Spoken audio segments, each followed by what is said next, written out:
किस प्रकार से लोग तप करते हैं, तो प्रशंसनीय है निस्वार्थ तपस्या। कर्मों का क्षय करने योगी तब जीवन में लाते हैं, दर्शन ज्ञान तपों से निर्मल बनते सुखद सुहाते हैं। नहीं रखें जो भव सुख वांछा, पद की आशा नहीं जहां, जगत प्रशंसित तप है जिनका, सिर मिलता है शीघ्र जहां। ऐसा तप प्रशंसनीय कहा गया है। इच्छा निरोधो तपः कहा गया है। इच्छाओं का निरोध करना ही तप है, यानी किसी ख्याति पूजा लाभ के बिना, क्योंकि लोग सोचते हैं उपवास करेंगे तो पूरी प्रसिद्धि मिलेगी, नाम होगा, लोग तारीफ करेंगे। अधिकांश लोग जैसे दान करते हैं, ये तो ठीक है, अपन को इच्छा नहीं रखना, वो तो सम्मान करेंगे। भोजन के लिए पूछते हैं, कई बार लोग मना कर देते हैं।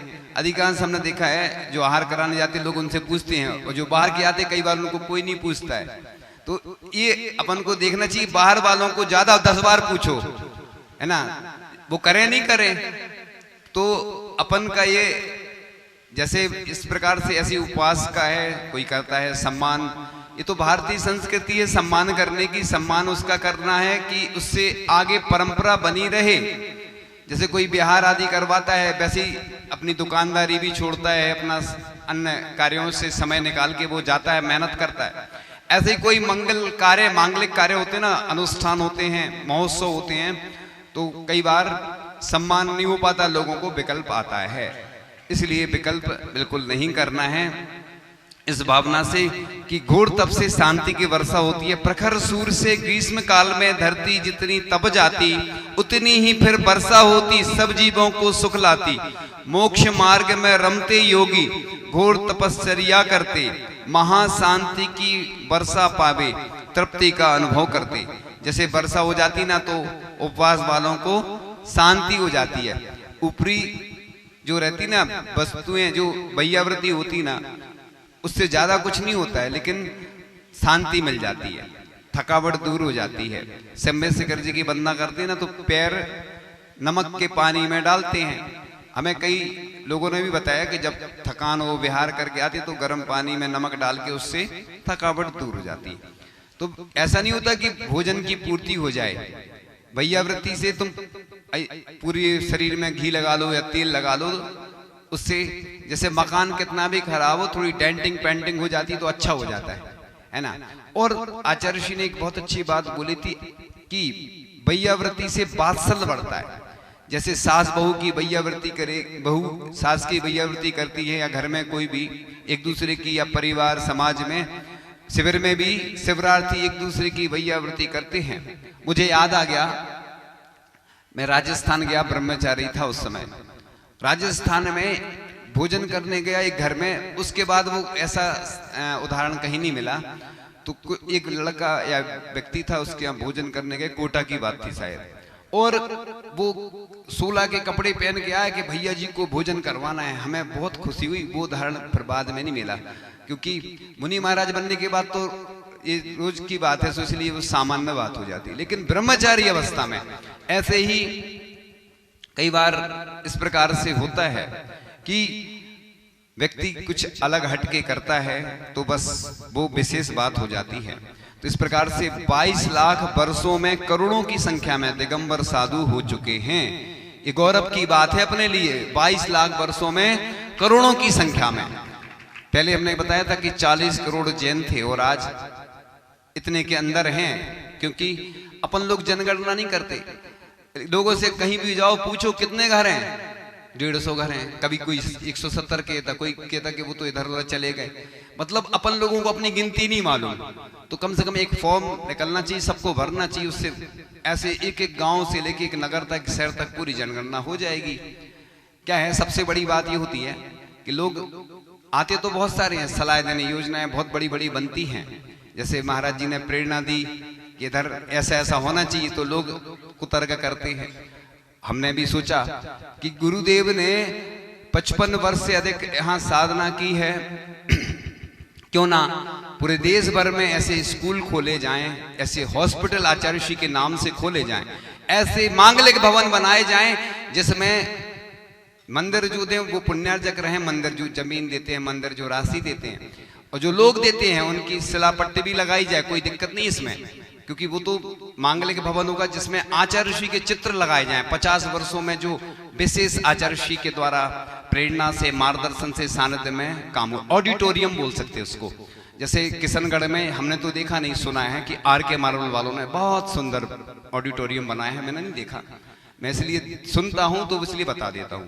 लेकिन जवाहर चौक है भोपाल में, उधर ऐसे ही उनने एक टीन सेट बनाया, तो उसमें सब काम होते रहते हैं। मंदिर को उससे इनकम होती, अपने जितने भी मंदिर के विधान आदि कार्यक्रम होते हैं, यानी यहाँ तक कि पिछी परिवर्तन उसी में संपन्न हो जाता है। तो इस प्रकार से मंदिरों में ये उनका है, ये उनका है, ये चलता रहता है। पुरानी धारणा एक अलग जगह पे बनाया जाए और सब जितने जैन धर्म से संबंधित पूरे समाज के महोत्सव संपन्न हो, मांगलिक कार्य हो, समाज के भी जो कार्य होते हैं ना विशेष, वो डिटेल्स में नहीं बताते हम, तो बस ऐसे अपन उसमें व्यवस्था कर सकते हैं।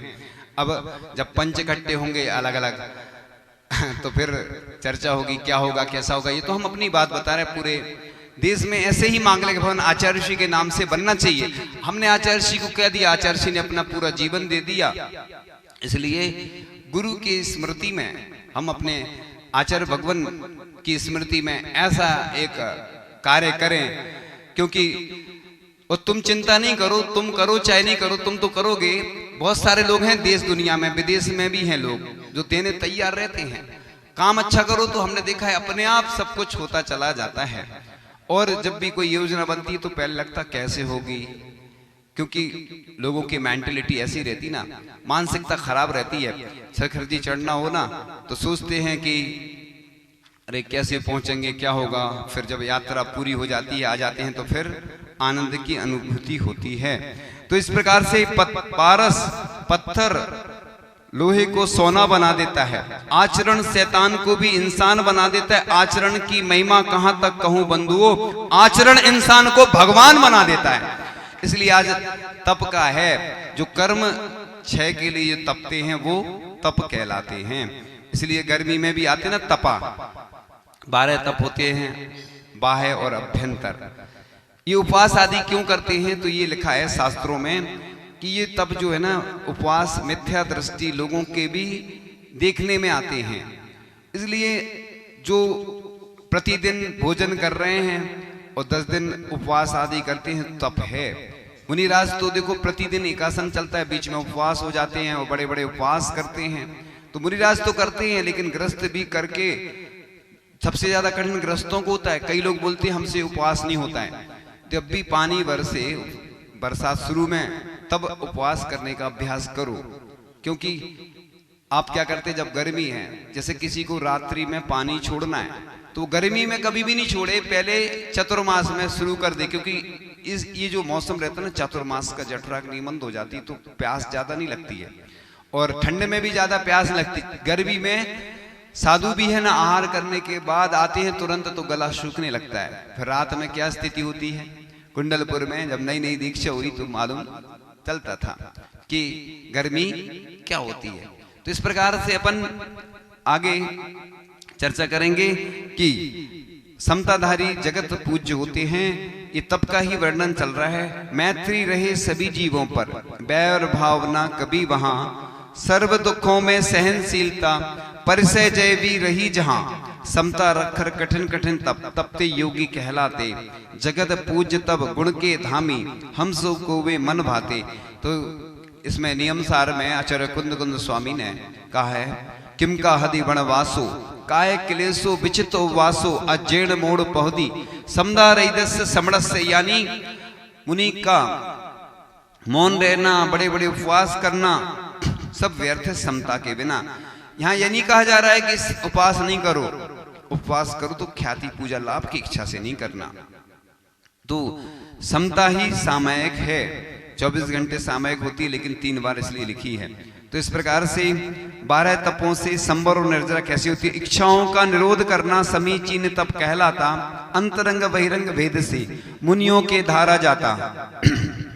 12 तप ए तपते जब मुनि पाप बंध से दूर रहें, अशुभ कर्म का संवर करवे, कर्म रिपु को शीघ्र हरें। इस प्रकार से 12 तप का वर्णन आता है। बाह्य तपों की साधना चतुराहार तजे मुनिवर जब, अनसन तब वह कहलाता, थोड़ा खाकर समता रखते, अब मौदरे कहा जाता। नियम धारते विविध असन के, वृत्ति परिसंख्यानी वे, सट रस त्यागे जिनवाणी का, रस लेते हैं ज्ञानी वे। फिरोजाबाद का संस्मरण उस दिन अधूरा रह गया था कि आचार्य श्री के लिए उधर व्यवस्था नहीं हुई थी फिरोजाबाद में, और ध्यान में बैठ गए थे आचार्य श्री। लोगों ने सोचा कि अब यहाँ पे आहार की व्यवस्था नहीं हो रही, चलो शहर में व्यवस्था कर लेते हैं, चौका आदि लगा लेते हैं। आचार्य श्री ध्यान में बैठ गए थे और आचार्य श्री नहीं, वहीं उनने व्यवस्था कर ली क्षेत्र पे। और फिर आचार्य श्री ने जैसे ही उठे आहारचर्या को निकल गए। अब लोग घबरा गए। उस जमाने में लोग नहीं जानते थे कि वृत्ति पर जो त्यागी वृत्ति भी पड़गान कर सकता। लोगों की पूरे देश में आज यही धारणा बनी रहती कि बस चौका लगाना। ये तो गलत है। ये चतुर्थ काल में पहले हर घर में शुद्ध भोजन बनता था और शुद्ध भोजन बना के लोग पड़गान करते थे। आज भी जो अक्षय तृतीया आती ना, तो उस पे घर से लोग बाहर निकलते थे पहले, बस पड़गान करके अंदर जाते। हम नहीं जानते थे, लेकिन जब मालूम चला कि आदिनाथ भगवान को इस तिथि में आहार दान का सौभाग्य लोगों को प्राप्त हुआ था और उनको आहार की प्राप्ति हुई थी, इस कारण से यह अक्षय बन गई तृतीया। इसलिए वो भजन गाते ना, इक्षुरस का किया पाड़ना आदिनाथ भगवान, जय जय आखा तीज महान, जय जय आखा तीज महान। आखा तीज मतलब अक्षय तृतीया को। तो प्रतिदिन अपन ऐसे ही पड़गान करें। ये शास्त्रों में कहीं नहीं लिखा कि ये तो लोगों को विकल्प आता है कि उनके यहाँ इतने बार हो गए। शास्त्रों में ऐसा नहीं लिखा कि 365 दिन किसी चौके में नहीं जा सकते, लेकिन सामाजिक व्यवस्था है, साधु संत किसी से राग नहीं करते ज्यादा, तो बार बार किसी नगर में जाओ, किसी के घर में जाओ तो और लोगों को विकल्प आता है। इसलिए किसी के यहाँ अगर कोई ज्यादा बार भी आहार हो जाते ना, एक बार हमने रामटेक में नियम ले लिया कि हम किसी चौके में डबल नहीं जाएंगे। हमने आचार्य श्री से नहीं लिया था, अपने आगे तो हमारे लगभग 102 आहार हुए होंगे। अपने दरवाजे पे खड़े हो गए। वही तो अतिथि संविभाग कहलाता कि अतिथि की सदा प्रतीक्षा करना।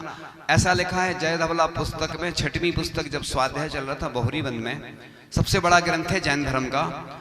उस ग्रंथ में लिखा था कि अतिथि का लाभ नहीं होने पर भी दाता है, क्योंकि संत पुरुषों ने दाता के किए गए प्रयत्न को ही सच्चा दान माना है। इसलिए अतिथि की प्रतीक्षा हमेशा करना चाहिए। अतिथि वो होते हैं जिनकी ना आने की तिथि होती ना जाने की तिथि। ये पहले संस्मरण सुना दे, फिर रह जाएगा वो अधूरा, तो पहले पूरा कर लेते हैं। फिर तो वो आचार्य श्री निकल गए, तो कुछ प्रति थे, बूढ़ी माँ, वो शुद्ध भोजन करते थे अपने बना के, तो बस उनके यहाँ पड़गान हो गया। कई बार हम भी, एक गांव था उसके बगल में 3-4 किलोमीटर था, 1-2.5 किलोमीटर था, ऐसे कई बार हुआ। निकल गए, चतुर्दशी थी, लोगों ने शुद्ध भोजन बनाया था, कुएं का भोजन शुद्ध बनाया था, पड़गान हो गया, आहार हो गए। ये तो आपने, चूंकि आज लोगों का भोजन अशुद्ध होता जा रहा है, इसलिए ये सब करना पड़ता है। इसलिए हम तो कहते हैं नगर में ज्यादा से ज्यादा व्रती होना चाहिए। आज देखो बड़े बड़े कलकत्ता, दिल्ली, बंबई में ऐसे व्रती हैं, प्रतिमाधारी हैं कि वो पड़गान करते हैं और शुद्ध भोजन अपना करते हैं, और कोई आ जाता है तो अचानक व्यवस्था हो जाती है। प्रतिमाधारी को बहुत फायदा मिलता है, जो प्रतिमा ले लेते हैं या जो शुद्ध भोजन बनाते हैं। कभी भी साधु अचानक आ गए तो उनको सबसे ज्यादा फायदा होता है, और अन्य लोगों को 10 गुनी मेहनत करनी पड़ती है, अलग से सब करना पड़ता है। तो ये मैनेजमेंट है, ये भी एक कि आप पहले से सब व्यवस्था रखोगे ना, तो फिर अचानक कोई घबराने की जरूरत नहीं पड़ेगी। एडवांस टेक्नोलॉजी का उपयोग ऐसे कामों में करना चाहिए। आप लोग क्या होता, शादी आती है, कुछ आता तभी तैयारी करते हैं, पीछे परिवर्तन आएगा तभी तैयारी करोगे। कोई कार्यक्रम होगा, पंचकल्याणक आएगा, फिर घबराते हैं। कई बार अचानक डेट घोषित हो जाती है ना पंचकल्याणक की, तो लोग घबरा जाते, डर जाते कि अरे अब तो टाइम नहीं बचा। करना वही है। लोग, हमने देखा है ना, जब भी कोई कार्यक्रम होता है, युवा वर्ग है, रात में आएगा, सब व्यवस्थाएं आदि करेगा, दिन में उनको टाइम नहीं रहता है। महिलाओं का टाइम 3 बजे का है, इंटरनेशनल टाइम। वो 2-3 बजे आती महिलाएं हर जगह, 10 उसी में क्लास वगैरह लगती है, उनको वही टाइम रहता है। पुरुषों का टाइम दिन में बेचारे दुकानदारी, कोई सर्विस में, कोई अन्य कार्यों में व्यस्त रहते। तो इस प्रकार से आगे थोड़ी सी बात कहकर विराम लेंगे कि चतुराहार तजे मुनिवर जब, अनशन तब वह कहलाता, थोड़ा खाकर समता रखते अवमोदर्य कहा जाता, नियम धारते विविध असन के वृत्ति परिसंख्यानी वे, सटरस त्यागें जिनवाणी का रस लेते हैं ज्ञानी वे। अब उत्साह के साथ तपस्या करना चाहिए, हीन भावना नहीं रखना, मन में विकल्प नहीं आना, अरे उपवास ले लिया अब हो नहीं रहा है। उपचार तो कर सकते हैं, कोई समस्या आ रही है, लेकिन मन में ऐसी भावना नहीं कि मैंने गलत ले लिया। जैसे मुनि पद धारण कर लिया तो अब कष्ट आएंगे, परीक्षाएं आएंगे, क्योंकि ये तो कठिन मार्ग है। रहें नित्य एकांतवास में सय्यासन को वहां करें, देते क्लेश सदा काया को नहीं खेद कुछ किया करें। दोषों का वे शोधन करते सदा विनीत बन रहते हैं, बैया वृत्ति साधु जनों की करते सुत में रमते हैं। इस प्रकार से उत्साह के साथ, मैंने बताया था एक दिन के आचार्य जी बोलते 2 उपवास की क्षमता है तो 1 उपवास करो, इसलिए एक एक बढ़ाते जाओ क्रम से, तो इससे फायदा भी होता है, क्योंकि अनुकूलता देखना पड़ती शरीर की, क्योंकि अगले आहार का भी भरोसा नहीं रहता। भोजन का, ग्रस्तों का भोजन होता है और मुनिराज का आहार होता है, क्या हो जाए, क्या समस्या आ जाए, अनुकूलता। तो आत्म ध्यान में स्वाधीनता के बारे में बताते हैं, कायोत्सर्ग सदा करते यति, शुभ ध्यानों में लीन रहें, आर्त रोध उन ध्यानों को तज, सदैव वे स्वाधीन रहें। जैसे दूध तपे फिर उसमें जामन भी डाला जाता, भिन्न भिन्न हो दही बने फिर मथा भी उसको तब जाता। इस प्रकार से आत्म ध्यान में स्वाधीनता के बारे में बताया। तब से भेद विज्ञान जागृत होता है, आत्मा अलग है, शरीर अलग है, यानी ज्ञाता दृष्टापना जो होता है ना, जानना देखना। तो इस प्रकार से मथने पर वह दही जहां नवनीत अवस्था पाता है, जब नवनीत आग में तपता शुद्ध अवस्था पाता है, वैसे ही वह योगी देखो तब से भेद ज्ञान पाता, व्यवहारी से निश्चय में जा अर्हत सिद्ध फिर बन जाता। इस प्रकार से व्यवहार और निश्चय जो मुनिचर्या होती है ना, दोनों पे चलती है। निश्चय मतलब अपनी आत्मा में जाना, वो निश्चय कहलाता है, और व्यवहार जो क्रियाएं होती हैं बाहर की, वह व्यवहार के अंतर्गत आती हैं। ध्यान अग्नि से आत्म शुद्धि और मोक्ष की प्राप्ति होती है। तप रूपी भट्टी में जो हुई आत्म रूप सोना डालो, ध्यान रूप अग्नि से उसका कर्म मैल वह धो डालो, नहीं रहेगा मैल वहां पर, शुद्ध पूर्ण बन जाएगा, उत्तम तप ये तप कर प्राणी नहीं जगत में आएगा, यानी मुक्ति मिल जाती है। तो इस प्रकार से अब धर्म हित में अब कुछ नया करना चाहिए, कुछ पंक्तियों के साथ। आदमी को आदमी से जुड़ जाना चाहिए, जाति और संप्रदाय को छोड़कर बंधुओं सभी को एकता के सूत्र में बंध जाना चाहिए, क्योंकि कलौ एकता ही बल है। आचार्य ने कहा था कलौ एकता बल, एकता जगी आए मिलकर रहो। जब छोटी छोटी रस्सियों से, सूतों से मिलकर जो रस्सी बनती है उससे हाथी को भी बांधा जाता है। इसलिए पुराने बैर भाव छोड़ करके अब नए जमाने में आओ। सब जमाना तो मॉडर्न बन चुका है, अपन पुराने ढर्रे में चल रहे हैं, मंदिर की व्यवस्थाएं भी पुराने हिसाब से चल रही हैं। अरे भगवान की व्यवस्था तो अच्छे से करो, कि अच्छे से भगवान का जो भी है सब हमने पहले पूर्व में बता दिया। आज तो बस इतना ही, क्योंकि अन्य कार्य भी जरूरी हैं, आपको सब मालूम है, इसलिए अपना समय हो चला है। अब आगे फिर कल त्याग की बात करेंगे, ठीक है ना? तो त्याग के लिए तैयार रहना। इन्हीं भावनाओं के साथ परम पूज्य आचार्य भगवान गुरुदेव शिक्षण विद्यासागर जी महामंडल की